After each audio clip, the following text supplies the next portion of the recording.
Thank you. Dozens of upstate families ripped apart when drug tests done for the Department of Social Services showed positive results. Tonight, 7 News is first with the exclusive details of how one local office of the company responsible for those tests is now accused of completely fabricating the results. The real big question tonight is just how many families were impacted by DSS's decisions based on the work done by this one office. 7 News reporter Brianna Smith has been investigating. She has the exclusive story. Shocking details in this. Now, this is Sandy James that you see here on your TV. 2 of her children that were taken from her last July after DSS said they tested positive for meth in their systems. Those charges against her have now been dropped. That's because it appears that the drug tests given to DSS, along with many others to many other families, were never really performed. 50 days in the Lawrence County Jail was how long Sandy James sat there, knowing she was innocent, and that the test from Accurate Diagnostics should have never shown there was meth in her children's system.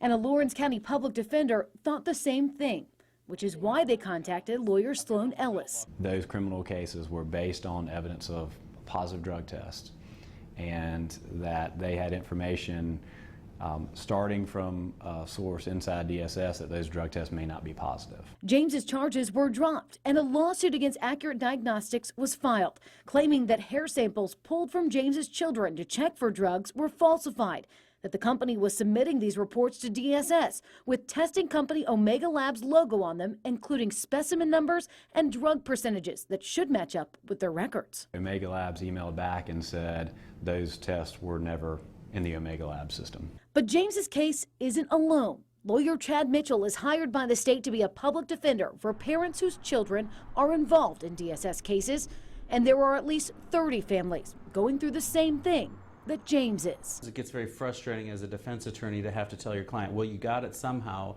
you know, you must have been hanging out with the wrong people, or, you know, you've been getting it secondhand smoke or some other way, because the tests don't lie. That's usually what we say. Well, now I can't say that because here we have a situation where the tests do lie. DSS says between January 3rd and October 20th of 2015, the hair strand drug screens are questionable, and each case will now be reviewed.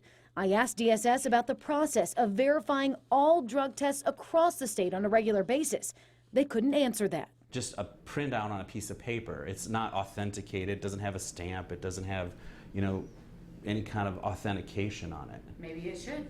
Yeah, maybe it should. We now wait for evidence to see if all of them were falsified, but the time lost between those dozens of families can't be returned. Because of this, lost her job, lost her house, lost her car, and she is putting all that back together right now.